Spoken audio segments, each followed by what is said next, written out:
What's up, Jammies? Welcome back to another episode of Ricky's Ram Jam presented by Barefoot Wine. There was a 41-10 loss against the Cardinals, but let's hear from Coach before we flip the page to the home opener. You know, what I can take from it is an opportunity for us to see how we handle some adversity, for us to be the people that we want to be in terms of how we move forward and how we handle these things. And I've told you guys before, that's the separators. And, and we got to go be about it. There's not really many words. It's more about how we move and how we handle it and how we move forward. And I did like the look in guys' eyes today, like the way they took accountability collectively. And it's all of us in this thing together. You feel terrible for those guys that will be missed because of the time and effort that they put in, like I mentioned, but we got to be able to move forward, and we've all got to do a better job, and it starts with me. Coming up on today's show, we are going to preview the home opener against the Niners with the Athletics' Jourdan Rodrigue. But first, it's the coin toss. Now, obviously, we want both to happen, but which one are you choosing, Jammies? We have a Rams defensive interception or a Demarcus Robinson touchdown. Which one are you going to pick? Comment below and let us know. Joining me now is the Rams beat reporter and beat reporter for a lot of other things is what I'll call her for The Athletic, Jourdan Rodrigue. Jourdan, the busiest woman on the planet, had time for me, so thank you so much. How's it going? I'm happy to see you. First of all, I am not on the injury report this week, so that makes one person, I guess. So. Exactly. Although I think Rams fans would happily sacrifice me to get some of their offensive linemen back, and I respect it. Yeah, totally. I mean, the Rams continue to fight the injury bug. In addition to Kupp, we can add, Jonah Jackson, John Johnson III to the list of guys that will miss time. Okay, this coaching staff, so well. How can this Rams coaching staff find a way to reimagine the strengths of this team? I actually think getting Davis Allen back healthy, he's dealing with a back injury that kind of went under the radar last week, would be really helpful, because then they could go into heavier personnel. I've been screaming this from the rooftops since the summer. Some of the fixes we've seen for this team before, and I understand, I can even hear Sean McVay's voice in my head, we're an 11 personnel outfit. I know. However, some of the fixes that this team has deployed successfully in the past without healthy receivers, or when they have dealt with these types of situations, is to get into the heavier personnels and to really establish the running game. You look at the players you do have who are healthy, who are above average players, and they're all healthy right now. I'm knocking on wood, by the way. Do you see me? They're all healthy. Yeah, they're all healthy right now in the running backs room. They got a lot of talent in there. And what do they need help with? Okay, blocking. Great. Okay, once Davis Allen is back, they'll be healthy in the tight ends room. There are three really, really solid tight ends who are up right now for the Rams in Colby Parkinson, Davis Allen, and Hunter Long. What do you need to run 12 personnel, multiple tight ends? Okay, getting one back healthy, you can load up and help establish the running game, protect Matthew Stafford, so that he doesn't have to drop back and just get, demolished every snap. So I think that will help. Getting Alec Jackson back will probably help some. But you need that to shore up the run game, I think, first, in order to establish some of this steadiness. I think those two things are what I would do schematically if I were a coach. Now, again, yes, Sean, I hear you in my head. I know you don't want to sub. I know you're an 11 personnel team. I know you don't want to get receivers and tight ends running back and forth across the field because you want to go fast. You just might not be able to do that for a minute here, and then try to get guys back down the stretch. You said it, Alec Jackson is back. The O-line has to keep Matthew Stafford clean against this Niners pass rush this coming weekend. So with Kupp and Puka out, Demarcus Robinson, Tutu Atwell, Tyler Johnson, and Jordan Whittington, who had a great Rams reveal, sat down with JB Long. If you haven't checked it out yet, Jammies, make sure you do. It was amazing. But this will be our receiving core on Sunday. Who do you see making that leap and becoming Stafford's go-to guy on Sunday? Well, I think DeMarcus is already one of Stafford's go-to guys, especially when Matthew is operating out of structure, which you don't really want to see him do a lot, but unfortunately he has been because of the pressure. He always looks for DeMarcus downfield, because DeMarcus has this really sort of savvy, very cool way of working out of structure with the quarterback. And people forget he played with Pat Mahomes and with Lamar Jackson, quarterbacks who do create, who do throw on the move at a very, very high level. So it's like a learned skill and a sort of innate creativity that a receiver can have to be able to work with a quarterback like that. And Matthew clearly feels that with DeMarcus. I think Tyler Johnson is going to take a step forward as well. He's a really physical player. So getting him in that Robert Woodsy, Puka Nacua-y kind of role that he is Puka Nacua's backup. And I really am excited to see more from Jordan Whittington. I saw him utilized a lot in the run game, particularly. He can do multiple things. I think we saw Sean McVay just like really let go and trust some of the young kids last year, and it worked with great success. I think you're going to have to let go and trust some of the young kids again. A lot of people keep hitting me up for fantasy. Like, do I play Tyler Johnson or Demarcus Robinson? And I was like, I play them all because I think maybe? They're all going to be getting many different reps. And it's exciting. And yeah, Jay Witt is just so strong of a player. It's really fun to watch him kind of get going. So I'm excited for him and his come up. Offensively for the Niners, no all-pro running back Christian McCaffrey, no Deebo Samuel. With these two out of the lineup, in what ways can the Rams defense take advantage of that? Well, you're going to have a George Kittle problem. Right. And you're probably going to have a Brandon Ayuk problem. You may have a Juwan Jennings problem. I think, solidifying the 49ers are like a bowling ball covered in knives rolling down a hill. It's like they will, it's a round surface. So any angle it gets you is going to hurt. So despite the fact that they're missing star players, I think that, having a better week from this defense is going to be really important for the fundamentals. Tackling, protecting the middle of the field, protecting the perimeter from some of these downfield passing attacks, containing the quarterback. I think that that's going to be absolutely crucial. I don't think there's any big secret with this in terms of a schematic secret or a game plan. Like, I just would like to see those fundamentals with that we know this group has. They played Detroit outstanding. I want to talk a little bit about Jared Verse and the way he plays from start to finish. Like, I've been very impressed with him for the first two games, 7 tackles, a forced fumble last week versus Arizona. There was that play where he almost got to Kyler, got back up and almost got him again. And now Purdy is not Kyler Murray. So we're going to have a different thing. I'm like you said, I'm excited to see the step up. And I thought he was very kind of animated in the locker room after that loss, saying like, once we do start like getting exactly what we know we can do, like we're gonna be unstoppable. So Purdy was sacked 6 times in the loss to Minnesota last week. I think I'm very impressed with Jared Verse, and I think, like you said, this young defense can really kind of step up and have a get right game for them. Yeah, they need to, and they need to. It's like their initial thought is right.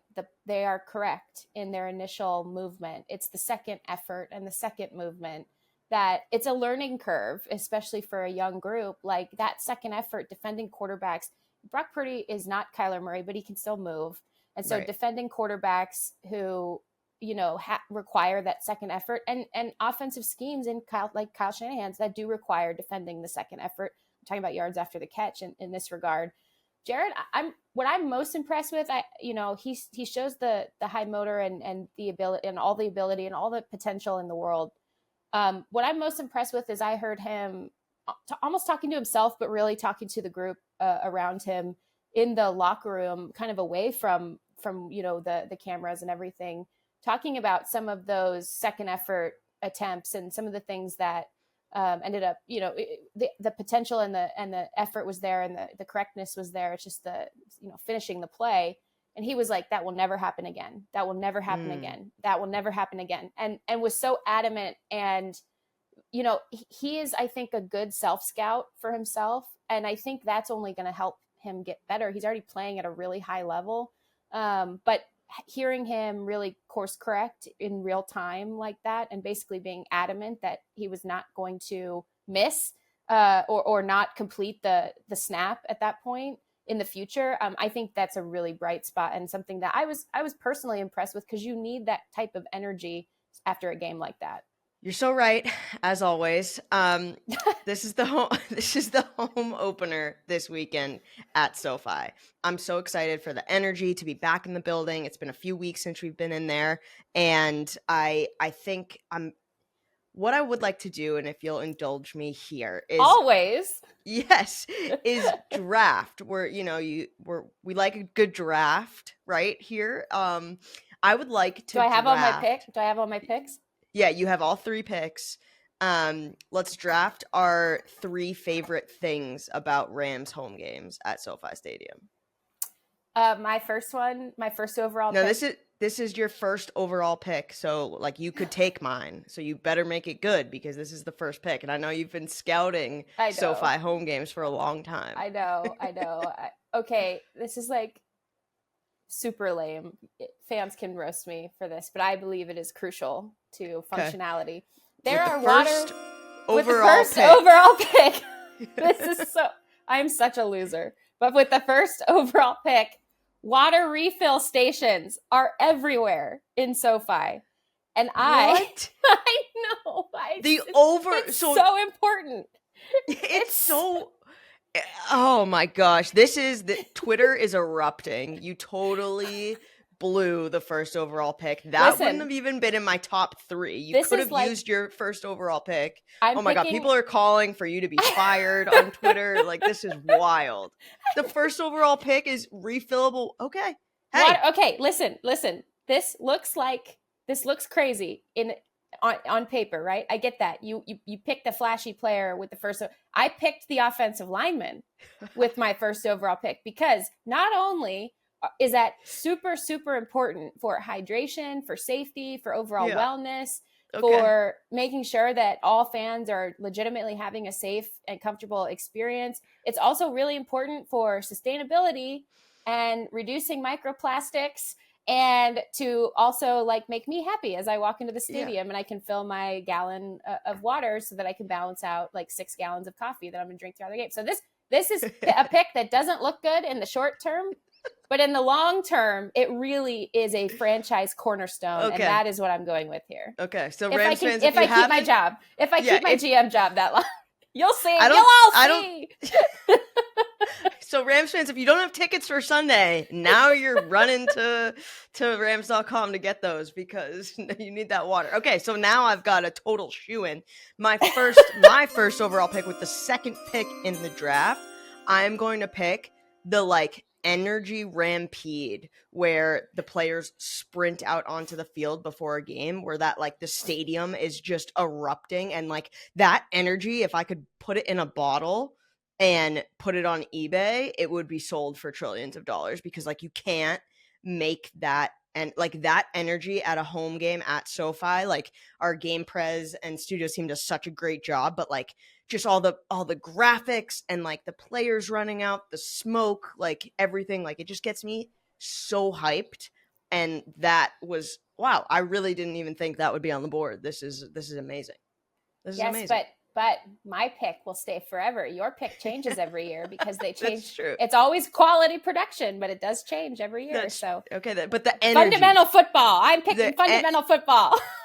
Okay, all right. Let's see what you do. Let's see what you do with your second pick. Okay, I mean, the stadium itself, the lighting. Are you an architect? No. Clearly not, but I'm obsessed with this. You're like the water planning and also the planning of the actual building. Well, we've had some rumbles here in Southern California. It is an earthquake-proof building. Fun fact. Okay, so my second overall pick. I'm quite literally laying a foundation here.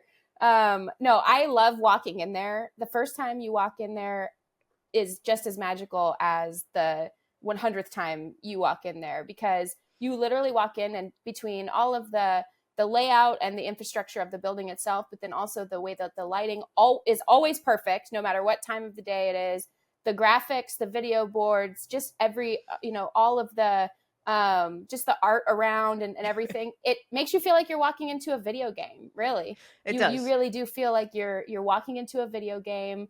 and you are about to just have a really fun, cool experience, and you look good and you feel good. So that's Look and feel good. Always. Okay. See, I Yeah. saved it. I'm building a foundation. Okay. My I love team it. is like gonna be lifers. They're That's true. That's true. Okay. I with my second pick, I'm tough here because I'm like, do I want to go Mariachi Rams that get the stadium going really wild, which is really fun, or do I want to go? I think I got to take this. The concessions. I went to this like SoFi like tasting ceremony, or the chefs were there to like try out all this new food, and I tried to emulate this tomahawk steak like sauce at home, and it wasn't as good. Like the food, I think just like especially this year how they're like unraveling like way more options and sort of creative like LA flair type food, but also like your staples. Like I think I gotta take the food and beer, right? I'll definitely go with you on beer because I will be hydrated enough for that. All right, your third pick.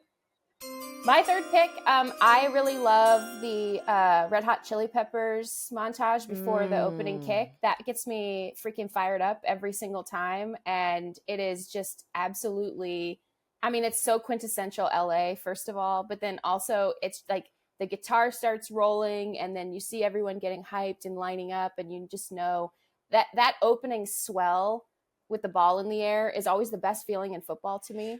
But I know. Punctuated by that soundtrack over those speakers and on the Oculus and all of those things before, it's just cool. It just feels cool. It's awesome. It gets you ready to go, it gets you in the right headspace. Even as a writer, I'm up there in the cushy closed press box, and I would love to hear more of the atmosphere during the game.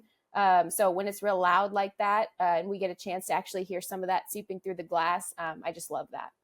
Yeah, no, that's such a great feeling. I, with my third and last pick, this might sound a little self-indulgent, but it's not just me. I really love just all the segments that we air during the game. Like I think SoFi and the Rams do such an amazing job at when there's timeouts, when there's TV commercial breaks, when there's things going on the field, like the things that the Rams throw up on the board, and by throw up I mean, takes all this effort and time. Like I love all the different segments. I love getting to know our players better.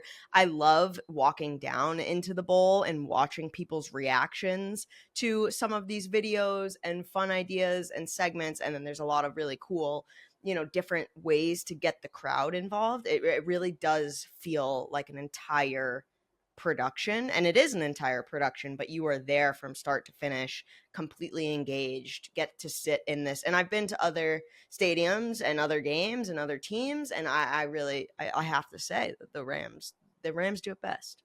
They really do understand the entertainment aspect of football specifically, and so I think that's it's a start to finish like variety show kind of, and then there Totally. happens to be a football game going on as well, and that it's different everywhere, but this is how the Rams have chosen to do it, and they get the fans, especially young fans with fans with kids and all of that. You could just tell that the kids are engaged the entire game and all of that. So they definitely are hammering the entertainment aspect of football. Yeah, I love watching the guys if they're on the bench, or like if the defense is out on the field and the offense, like them glancing up, looking at it, or look. I just think it's so fun. All right, Ram Jam time before I let you go, where I ask my guests the same 3 questions. Oh no, I fail at this every time. No, there is no wrong answer. Well, there's kind of one wrong answer at the end, but is it water related? It's not, but maybe I should change that. Describe your perfect day, start to finish. My perfect day. Oh, that's good. Wake up, a giant cup of iced coffee, walk Tucker. My dog Tucker, we go on walkabouts. We used to go on walks, but now they're walkabouts because he's old. So stops and sniffs and like I just let him like literally smell the roses, and it's really sweet. And I catch up on all my NFL stuff in my ear at that time. And it's beautiful. I live, close to the water, so going down that way, and stop for Humble brag. breakfast. Stop for breakfast. Get like some sort of a hash. I love a hash with like an egg over the top and toast and like spices and all of that, and sit on a patio for a while. A second coffee at that point. Take a book, read through the morning, and then, like, I don't know, kind of just not do anything. I don't have many of those days. So I'm like, what is my perfect day? It's just kind of blank, actually. Yeah, no, mine too. It's like, I just watched 8 hours of SVU on the couch. Like, no one bothers me. Oh, Lord of the Rings. And I get unlimited Wordles. Like, Lord of the Rings trilogy, but auto fast forward through all the Frodo parts. Yeah. That isn't that hot of a take, but I kind of love that you said it publicly. Which celebrity would you like to switch lives for one day, and why? Dead or alive? Dead. Well, hopefully, I'd rather not probably be dead. Not dead. Yeah. I'm gonna knock on wood again. How about that? It's been a crazy. We both just like processed that in real time. I was like, well, maybe, maybe not. I want to be one of the the judges on Iron Chef or Chopped. I love Chopped, and I would want to switch with like, one like Scott or someone, like one of the judges to taste all the food and to. I want to do like multiple episodes. That's my dream. If someone out there can get me on Chopped, I don't even have to be on Chopped. I just want to taste all the food and like think about what they're doing, and watch them do it in real life. That's like my secret. One of my passions is like watching like cooking, and then watching people cook and watch. I love Food Network. I have it on all the time. Yeah, Tucker likes Food Network. So of course, he actually watches Chopped. Like he actually like plugs in to the TV like when Chopped is on. I wonder why. Yeah, I wonder why. She likes it. This must be interesting. Yeah, Food Network and Game Show Network are great for like disassociating too. It's like, I need to put this on and like not think about the state of my life. Okay, I think we've already answered this, but iced coffee on a snowy day or hot coffee in a heat wave? Iced coffee on a snowy day, and I'll do you one better. When I lived in central Pennsylvania, I'd never seen snow, and saw snow for this was like 12 years ago, and I still drank iced coffee every day despite the snow. So iced coffee all the way. Of course, we would be out waiting for the bus for school in shorts with iced coffee, and it would be snowing, like full blown whiteout. So like, northeast of you. Oh yeah, there's no way you catch me with a hot coffee in a snowstorm. Jourdan, thank you so much for your time. Like I said, you're the busiest woman on planet Earth. And I know the fans are really sad without you having a full Rams podcast to get all the details. So I'm super glad that I got to extract your expertise for the jammies out there. Thanks so much. And I can't wait to see you on Sunday. I can't wait to see you either. I'm appreciative for you having me on. I miss talking to the Rams fans directly. Sadly, that is not the case anymore, but excited to be on with you, and because then I can actually like, hi guys, yeah, dive still in. Here. So. Hey, you're welcome anytime. Anytime you can fit me in, the door is always open. I was gonna say stay hydrated with your barefoot wine until Sunday. And a perfect water ratio. There she goes, the incredible Jourdan Rodrigue. That does it for this week's Ricky's Ram Jam. We're so excited to see you at SoFi Stadium on Sunday for the home opener. The 4 of the next 5 games are home games, so we're going to need everyone really showing up and cheering loudly in the stands. I hope that draft got you just as pumped for the home games as I am. All right, time to bring on week 3. Let's ram it.